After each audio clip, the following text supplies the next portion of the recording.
Pour la cause de la stabilité des institutions provinciales, elles n'ont pas voulu se taire.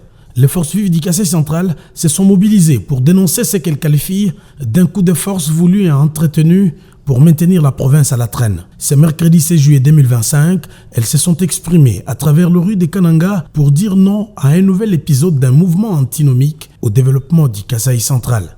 Du rond-point Notre-Dame au bâtiment administratif, les composants de l'interface sociale ont contesté la légitimation par le vice-premier ministre et ministre de l'Intérieur, Jacquemain Chabani, d'un bureau d'âge à l'organe délibérant de la province, constitué au mépris de règles démocratiques. Dans un mémo remis au gouverneur intérimaire, elles appellent à l'implication du président de la République pour stopper cet élan contre-productif à leur légitime aspiration.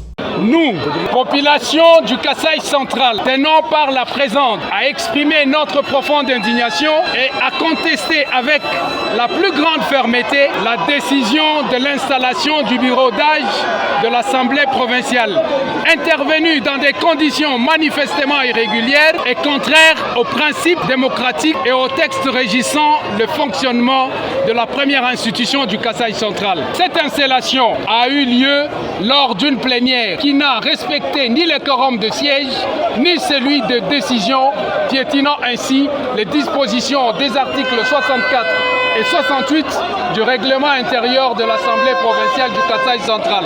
Pour preuve, seuls 14 députés sur 32 ont participé à cette séance, ce qui est très loin de la majorité requise pour des décisions d'une telle importance. Nous avons constaté avec consternation la mise en place d'un bureau d'âge dirigé par une personne qui n'en aurait pas qualité, en violation flagrante du règlement intérieur de l'Assemblée provinciale du Kasaï central. Excellence, Monsieur le Président de la République, notre province a trop souffert de multiples formes de la déstabilisation depuis 2007 jusqu'à ce jour.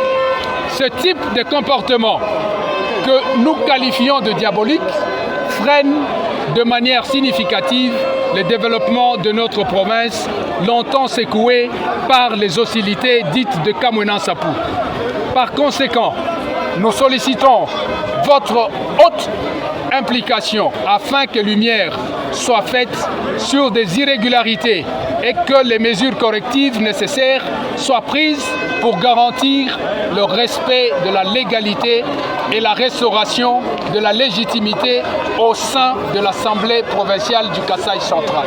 Dans la procession, les centres kassaïens de tous bords ont levé les tons pour désapprouver un réflexe contraire aux instructions du numéro 1 du pays. Parmi eux, les autorités traditionnelles qui n'ont pas gardé leur langue en poche.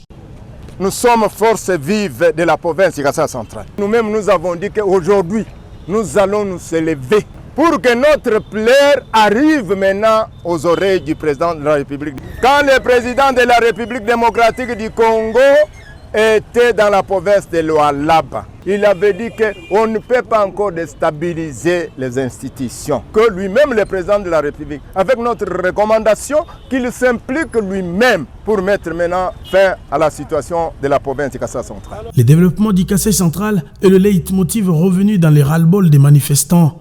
Celui-ci passe par la stabilité des institutions provinciales, ont-ils vivement clamé. Le gouverneur ad intérim Alain Luku Sampoy, qui a reçu le document des processionnaires, a promis de les transférer fidèlement à qui des droits.